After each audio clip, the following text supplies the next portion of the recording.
What's up, YouTube? Back here again for another Meta Monday where we take a look at the top ranked decks in Gods Unchained.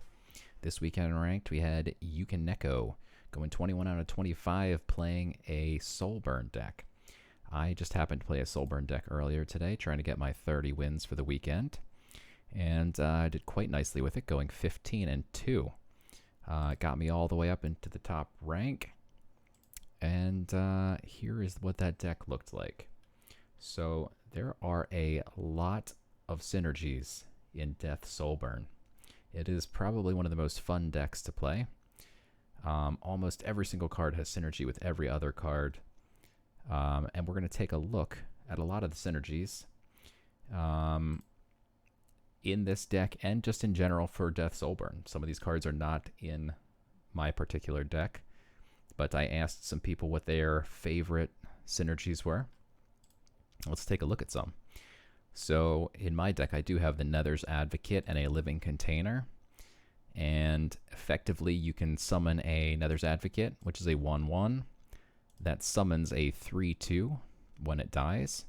So you summon the 1/1, and then you play a Living Container on it. The Living Container destroys it, and then it creates a +2/+2 version of it after it dies, which means when you destroy it the first time, it creates a 3/2, and you have the 1/1 on board, and then you kill the 1/1, which creates a 3/3, and when the 3/3 dies, it creates a 3/2. This might sound complicated, but really all you got to do is play your Advocate, Living Container on the Advocate, and you're done. It gives you 16 total stats for 4 mana, not including the creatures that you sacrifice, which you'll see I highlighted the things in red that are not going to be counted towards the total stats because you need to sacrifice it. So you get a decent chunk of stats here for 4 mana. The next one we have is Expectant Chicken with its chicken egg that it summons, and then Demonic Offering. So you Demonic Offer the chicken egg, it's going to spit out an average of a 2.5, 2.5, and also the chicken, the brash chicken that's a 2/2 that comes out of the chicken egg. So ultimately you're getting between 16 to 18 stats and a combination of either protected, hidden, frontline, or those bonus extra stats of the 3/3 that comes out of Demonic Offering. So again, you're looking at 4 mana for 16 to 18 stats. If you don't have a Demonic Offering in your hand or in your deck, there's also Untold Greed, which draws 2 cards. So you can use Untold Greed on the chicken. Turn 1, this is a great turn 1. You can play the chicken. It spits out the egg. You play Untold Greed. You kill the chicken egg. You're putting out a 1/1 and a 2/2, and you're drawing 2 cards on turn 1. Big turn 1. Verbal Shadow submitted this one. He likes to play a Vile Mantis on an Expectant Chicken and a chicken egg. So on turn 4, if you have a bag, you could play the chicken, play the Vile Mantis on these 2 creatures. It's going to spit out a 7/8 Vile Mantis, and then the egg will spit out a 2/2. That's a total of 19 stats for 5 mana. Shelby submitted this one. If you have Possessed Acolytes in your deck, as long as you have 15 or less health, you can Living Container the Possessed Acolyte. That spits out a 6/6. And then when the Living Container dies, it spits out a 4/4, and that 4/4 spits out a 6/6. That's a total of 32 stats right there. And then a bonus is in order to kill that Living Container to spit out the 4/4 that spits out the 6/6, you can Demonic Offering that Living Container and go nuts and get a couple extra creatures on top of it. In My Belly submitted the Canopic Hoarder combined with either the Bombfly or the Possessed Acolyte. And the Canopic Hoarder triggers some afterlife abilities. So you can either, if you've already played 2 Possessed Acolytes, perhaps you play them earlier in the game. You don't have to wait until you have 15 health, because later if you play the Canopic Hoarder when you have 15 or less health, you can spit out 2 6/6s for 5 mana, plus you get the 2/1. That's 27 stats for 5 mana. Or if you have 2 dead Bombflies, You can just deal straight up 6 damage to your opponent's face. And your own face, be careful. But that's a Canopic Hoarder is an interesting way to end games, perhaps, with Bombfly, or spit out some massive stats with the Possessed Acolyte. Of course, it also works with the Chicken's Egg. You can spit out some chickens, or with things like Soul Jar. You can spit out a couple not Soul Jars. You could spit out a couple baby jars or whatever. Some other targets to sacrifice. We saw the chicken, the egg, the Nether's Advocate, the Possessed Acolyte, if you're at 15 health or below. Also in my deck, I have a Card Shark, which it spits out a 1/1 and a 1/1 with Frontline. Of course, you can go and sacrifice the regular 1/1 and not the one with Frontline. Cruel Overseer is another interesting option. A lot of people play the vanilla 3/4 with no extra stats. That's the Dune Cavalry or the Hunt Warden. But if you're going to play those, you might as well play a Cruel Overseer, as this, if you have 15 health or less, summons a 1/1. And of course, the 1/1 is a great target to sacrifice, and it keeps spitting them out turn after turn if you're at 15 health. So that gives you extra targets every single turn to sacrifice. And then we're going to look at finishers real quick. So in my deck, I'm using Neferu. This game happened earlier today. My opponent was down to 7 health. I have 4 creatures on board, and here's another good card with lots of good synergy. The Soul Scepter. Not a lot of people playing weapon removal these days since Jagstaff got nerfed.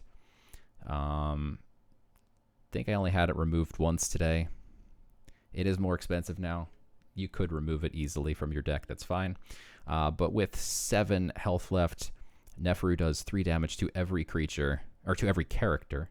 So it does 3 damage to their god, and then it's going to kill all 3 of my own, or all 4 of my own creatures. And each of these 4 creatures is going to do 1 damage to his god because of the Soul Scepter. So that is lethal right there, just by playing Neferu on my turn. And lastly, we have the Harvester, who I took out for Neferu. But I think you could easily make arguments that the Harvester is better in many situations. It's basically like a big walking Soul Scepter. Skull Scepter. It deals 2 damage to both gods, but then your god heals for 2. So it's effectively just doing 2 damage to your opponent's god whenever a creature dies. So here in this scenario, if I had played it and then just rammed each of these creatures into his wall here, 1 by 1, it would have done 3 damage for each creature attacking to his god, because I have the Soul Scepter. So that would have been way more than enough. I could have done 12 damage just from playing the Harvester. And then at the end of it, I'd also have a massive Harvester that gets +1 strength every time I kill one of my own creatures into that wall. So I'd have a 7/4 Harvester. Wouldn't have needed it, but there you go. So you could definitely make an argument that the Harvester is even better. Let's take this deck for a spin. All right, so we're playing against Diego here. He's playing light. Let's see if he plays heal. He's playing Heaven's Light. Heal might have been a better choice. It's hard to say. My goal is to just keep doing damage as quick as possible. He might regret that he can't heal. Looking for targets now to use Untold Greed, like these things with Ward are kind of nice, seeing as he's going to try and get rid of my attack power here, but this is a terrible start hand. If he has a Vanguard Axewoman, the game is basically over. Okay. My turn. Oh, jeez. That is not what we want to see at all. I'm just going to go ahead and burn. And unfortunately... Oh, boy.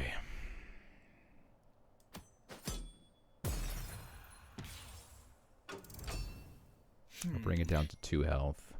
Maybe we'll get a Vanguard Axewoman. Hopefully we'll be able to bring this back. The void is not empty. It has never been empty. So the dangerous rituals are nice to draw closer to turn 6 or 7 when you're trying to close out the game. Deal a bunch of burst damage. We might have to use it early on to draw some cards. These would be nice to draw cards with, but we have no targets.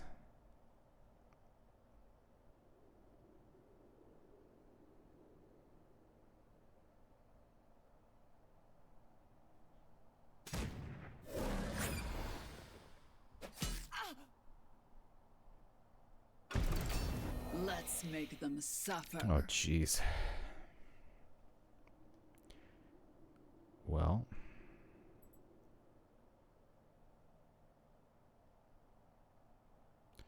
I'm going to go ahead and play this. Draw a card.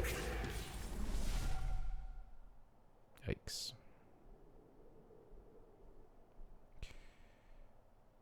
Wow. So this is going to burn out next turn. It is possible, though, that he can heal it. I can't risk that. That's enough for now. You must repent.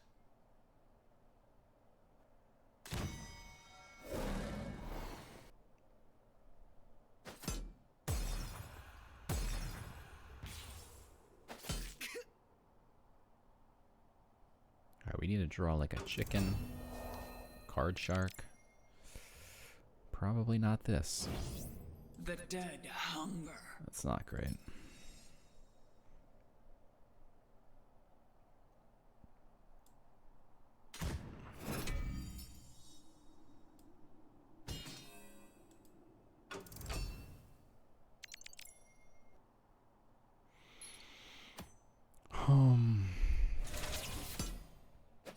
Yeah, we should have soul burned this guy. Let's make them suffer.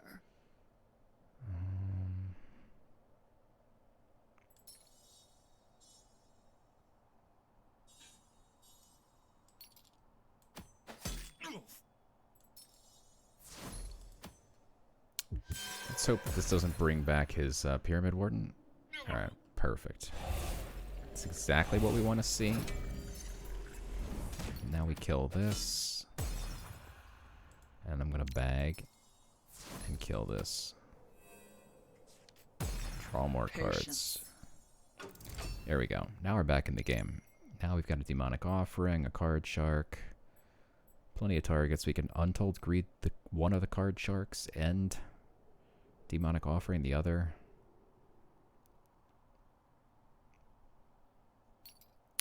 Canonize.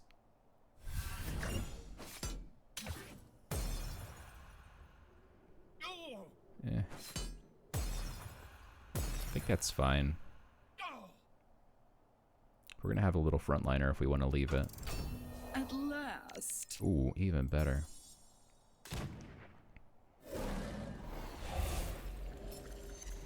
Let's see if we get a frontliner here first.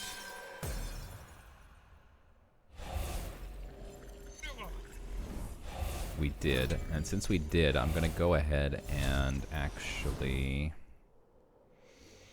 I could draw more cards by killing this, but I'm just gonna put out the 1/1. We wait.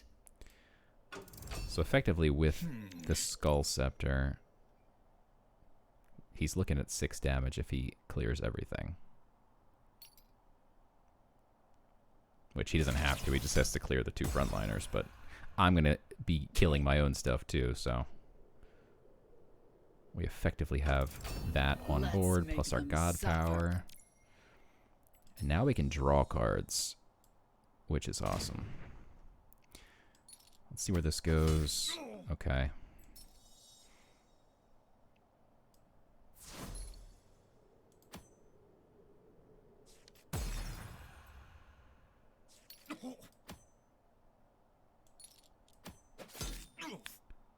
Alright, that's what you like to see.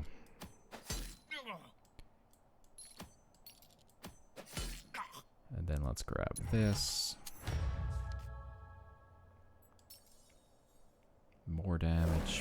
promised in the future. That's enough for now. And what looked like a horrible start quickly escalated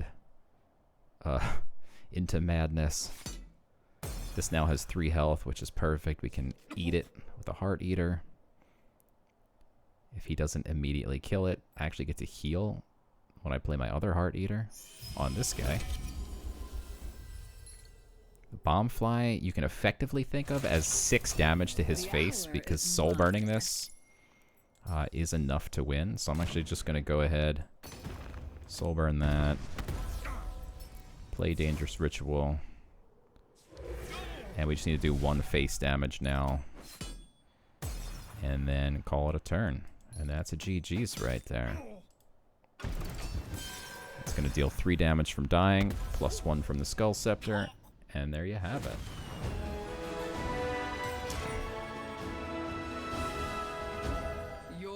So we started off really bad there, but still managed to turn it around. It's a very, very fast deck. A lot of fun. Check it out. Hopefully this video was helpful. That's it for this week. Thanks for watching, and I'll see you again next week in the next Meta Monday.